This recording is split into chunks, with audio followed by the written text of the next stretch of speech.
사랑과 마음 상담센터에서 보내드리는 새벽 프로그램 이른 아침 햇살 받기 시간입니다.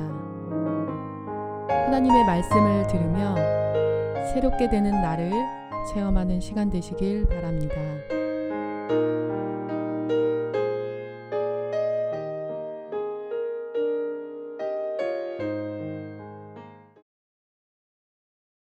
사랑하는 주님과 함께하는 교회 성도 여러분, 다윗 이야기 많은 은혜를 받고 계신지 모르겠습니다.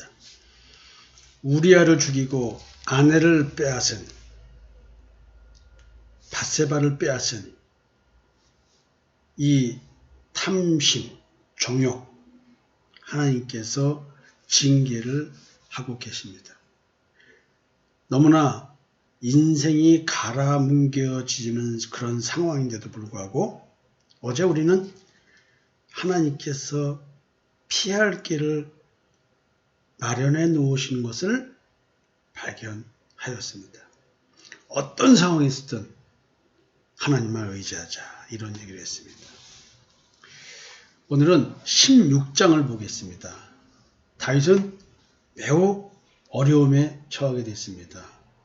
16장은 사울의 조언이었던, 그리고 무비보셋을 섬기라고 지시를 받은 시바, 그 시바의 관계된 얘기가 있고요. 압살롬을 피해서 예루살렘을 떠나는 와중에 사울의 사람인 시므이가 아주 험한 저주를 해대는 것, 그리고 다윗이 어떻게 그런 모욕스러운 상황, 저주받는 그런 상황을 이겨내고 있는가, 그리고 제갈공명같이 방통같이 유비의 책사로 있었던 것처럼 원래 아히노벨이 다윗의 그런 책사 역할을 했는데 압살롬 편에 섰죠. 그렇기 때문에 굉장한 위기를 느꼈는데 하나님께서 나이 먹은 후세를, 성경은 다윗의 친구라고 표현했는데 후세를 만나게 함으로써 위기를 극복하게 하는 그 출발점, 책사로 다시 역할을 하게 만들어주는 묘한 하나님의 그 징계가 있지만 망하는 징계가 아니라 다시 살아나게 하는 징계를 하시려고 하는 하나님의 뜻을 발견하게 하는 이런 내용들. 그래서 후세가 이제 거짓 투항, 압살롬에게 다윗 왕의 뜻대로 거짓 투항을 해서 이제 아히노벨의 책략, 전략을 막아내는 역할을 하게 하는 것, 그리고 아히노벨이 압살롬으로 하여금 왕권 탈취를 더욱더 확고히 하기 위해서 다윗의 첩들을 범하게 하는, 예루살렘을 떠날 때 후궁들로 구웠죠. 그 후궁들을 어떻게 범하는지, 이 사건은 이미 하나님께서 예견해 놓은 그런 사건입니다. 이런 얘기들입니다.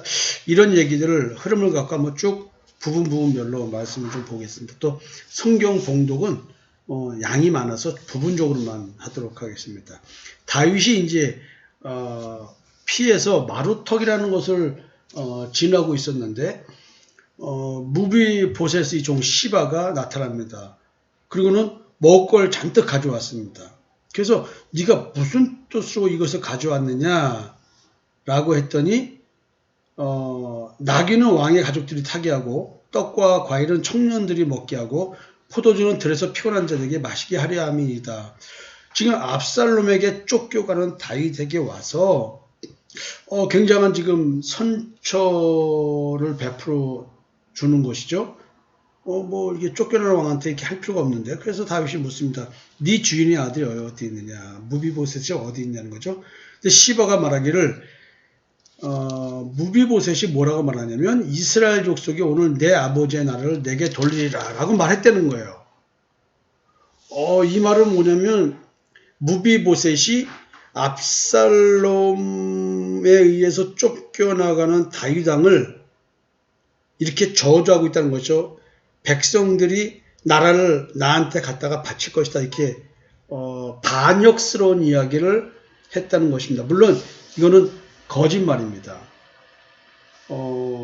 무비보셋은 이게 장애자를 비하하는 말 같지만은 이제 성경상 표현과 그 다음에 주석에 나와 있는 거니까 이렇게 표현합니다. 또 저희 아버지도 그랬기 때문에 그런 것은 아니니까 이해하고 들어주세요. 절뚝발이라고 말을 하는 거죠. 무비보셋은 5살 때 도망가다가 떨어져서 그 하녀가 떨어뜨려 가지고 두 발을 저는다는 거죠. 그래서 이미 신체상 결함이 발생했기 때문에 이스라엘의 왕이 될 수 있는 그런 자격을 갖추지 못했다고 얘기를 합니다. 그럼에도 불구하고 무비보셋이 왕이 될 목적이 있다고 말한 것, 아주 간악한 어떤 목적이 있는 것이죠. 근데 다윗은 그 말을 듣고는 뭐냐면 다 네 것이라. 이게 뭐냐면 무비보셋에게 줬던 것 네가 다 가져. 처음에 가졌던 것을 무비보셋에게 줬거든요. 이제 네가 다 가져라는 거예요. 그러니까 무비보셋이 절하면서 내 주 왕이여 내가 왕 앞에서 은혜를 입게 하소서 이렇게 얘기를 합니다. 지금 다윗은 시바가 공개한 음식으로 인해서 판단력을 상실했습니다. 무비보셋이 그럴 수 없다는 것을 당연히 율법적으로 알고 있는데 그렇다고 판단해서 시바의 관계에 넘어가서 네가 다 가져 이렇게 말한 것, 굉장히 경솔한 행동일 수 있습니다. 지금 굉장히 위기에 처한 상황에서 다윗이 지금 뭔가를 상실하고 있는 것입니다.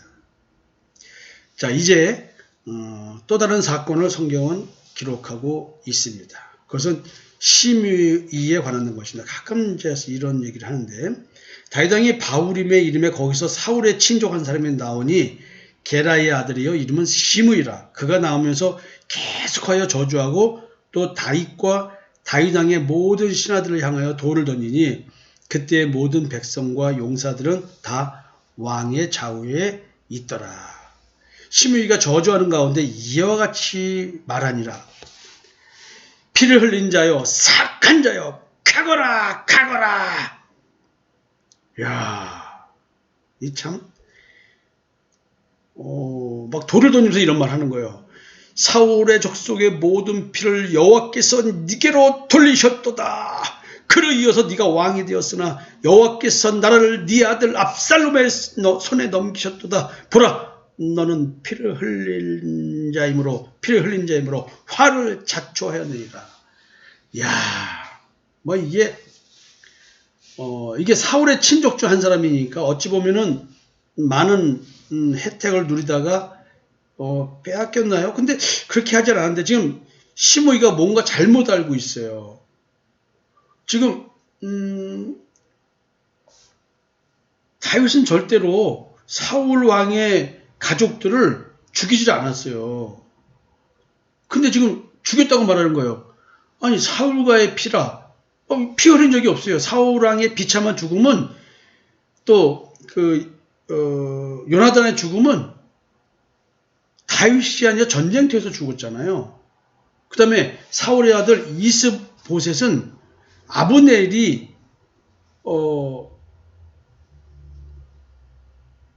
죽게 되고 또 아브넬과의 관계 속에서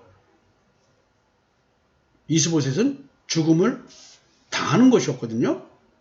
그러니까 이게 무슨 다윗과 연관이 있는 것처럼 얘기를 하는데 아니 아브넬의 죽음도 다윗은 자기하고 무관하다고 이미 선포를 했거든요. 국민들 앞에서 백성들 앞에서 그걸 다 보여줬어요. 이미 굉장히 슬퍼하는 이런 장면들을 연출함으로써 그렇지만은 아마 시므이는 이스보셋과 아브넬을 죽인 장본인으로 다윗을 생각하면서 베냐민 지파의 쇠퇴 그리고 사울과의 몰락 그 책임이 다윗에 있다고 하면서 돌을 던지고 지금 이런 저주를 내뱉는 것입니다. 다윗은 사울과의 어느 누구도 살해한 적이 없습니다.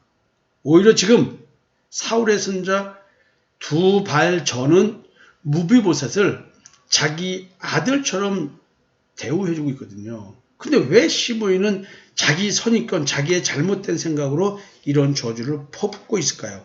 그러니까 여러분들이 생각해야 될 게 뭐냐면 이렇게 자기의 잘못된 상황 판단, 자기 생각으로 상대에게 돌을 던지면서 저주를 하고 있는 이 사람, 자기는 옳다고 하고 있잖아요. 근데 틀렸어요. 야, 이게 참, 너는 피를 흘린 자이므로 화를 자초하였느니라. 지금 화는 자기가 자초를 하고 있어요.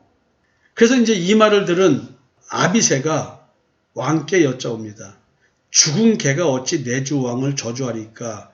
청하건대 내가 건너가서 그의 머리를 베게 하소서. 이렇게 얘기를 합니다.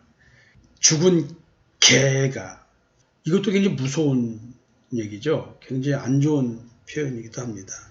근데 이제 이 말에, 시므이를 죽이러 가겠다고 하는 아비새의 말에 다윗의 말이 진짜 걸작입니다. 이런 말을 어떻게 할 수 있을까? 놀랍습니다. 다윗의 이런 말. 그가 저주하는 것은 여호와께서 그에게 다윗을 저주하라 하시미니 네가 어찌 그리하였느냐 할 자가 누구겠느냐. 지금 시므이가 지금 이렇게 자기한테 돌을 던지고 모욕을 하고 저주를 퍼붓는 것, 이것은 하나님께서 시켜서 하는 거야. 그러니까 지금 다윗은 이런 일들이 하나님의 징계 속에 있는 거기 때문에 그 어떤 것도 달게 받고 있는 것입니다. 그러니까 여러분들이 좀 이런 신앙을 본받아야 돼요. 내가 하나님께 징계를 받고 있다. 모든 것을 달게 받아야 됩니다. 모든 것을. 하나님께서 나를 다루기 위해서 하시는 일들, 그 어떤 것도 감수해야 됩니다. 근데 여기서 아무리 그래도 그렇지 하고 시므이를 죽이러 간다? 하나님의 징계를 온전히 받아들이지 않는 것이겠죠. 다윗이 아비새와 모든 신하들에게 이르되 내 몸에서 난 아들도 내 생명을 헤아려 하거든 하물며 이 베냐민 사람이라. 여호와께서 그에게 명령하신 것이니 그가 저주하게 버려두라. 이야, 냅두랍니다. 여러분들, 이런 신앙 참으로 본받고 싶고, 저도 이만큼은 아니어도 이렇게 되고 있는 나를 발견합니다. 여호와께서 그에게 명령한 것이니 그가 저주하게 버려두라.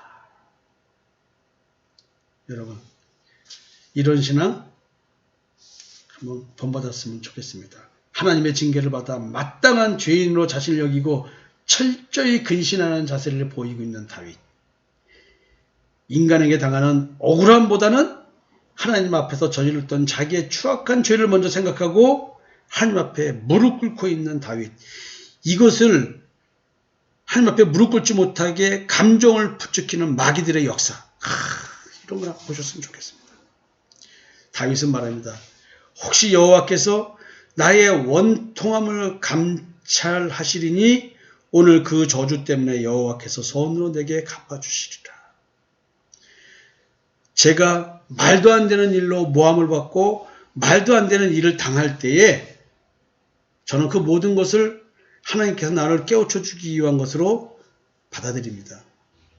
그리고 저도 하나님께서 내게 발생한 이 저주 때문에라도 내가 가만히 죽은 자라서 가만히 있는 이것으로 인해서 하나님께서 내게 선으로 갚아주시길 바라면서 목회가 순탄하게 하나님의 뜻대로 흘러가기를 바라고 있습니다.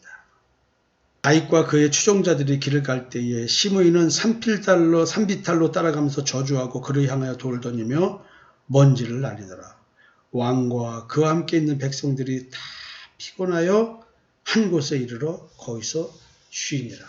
참 끝까지 따라옵니다. 그리고 저주합니다. 모욕합니다. 순간순간 욱하는 마음이 들 수가 있고 진짜 가가지고 목을 베고 싶은 마음이 들 텐데 다윗은 그런 마음이 들지 않았습니다. 도리어 이런 얘기죠. 아니 내 자식도 나한테 이러는데 내가 뭘, 어찌 보면은 내 아내와 내 자식이 또는 내 부모가 내 복음을 받아들이지 않는데, 나를 인정하지 않는데 누가 나를 인정하고 내 복음을 따를 것인가. 야, 이렇게 말을 한다면 이건 대형 사고고요. 우리 삶 속에서는 다 이런 거 아니에요? 자, 그럼 우리들 삶 속에서 무슨 다윗왕과 같은 이런 일이 있겠습니까? 그러나 우리 삶 속에서 일어나는 작은 소소한 일들 중에서 우리는 이렇게 저주받고 모욕받고 하는 일들, 말도 안 되는 그런 자기 생각에서 하는 그런 뭐라고 말해야 되나요? 뭐 그런 거. 원통하고 표현할 수 없는, 이루 말할 수 없는 감정들이 솟아오를 수 있지만 솟아오르지 않고 그거에 당하지 않는 이유는, 외부 환경이 자극에 당하지 않는 이유는 나의 원통함을 감찰하시리니 누가? 여호와께서. 오늘 그 저주 때문에 내가 받는 이 모욕, 내가 받는 모함, 나에 대한 나쁜 생각, 부정적인 생각, 이런 것 때문에, 남들이 그렇기 때문에 내가 그걸 고스란히 죽은 사람처럼 가만히 있으니까 하나님께서 나를 좀 불쌍히 여겨주셔서 목회의 길을 더 열어주지 않으실까? 사역의 길을 열어주시지 않으실까? 도리어 성령의 열매를 맺게 해주신 하나님의 역사를 바라보면서 기쁨과 감사로 오늘 하루 한 발을 내딛을 수 있는 것이겠죠. 성도 여러분, 시므는 결국 솔로몬에게 의해서 죽습니다. 여러분, 아무리 못난 사람이라도 우리는 누구를 헤아리지 말고, 누구를 비판하지 말고, 누구를 판단하지 말고, 그래서 누구를 업신여기지 맙시다. 우리는 나를 내가 받아들인 것처럼, 수용하는 것처럼 남도 받아들이고 수용하고, 그래서 주님이 말씀하신 십자가의 사랑으로 사랑하는 우리들이 되었으면 좋겠습니다. 내일이 아니죠. 다음 주 화요일 16장 15절부터 다시 살펴보도록 하겠습니다. 성도 여러분, 좋은 하루 되십시오. 감사합니다.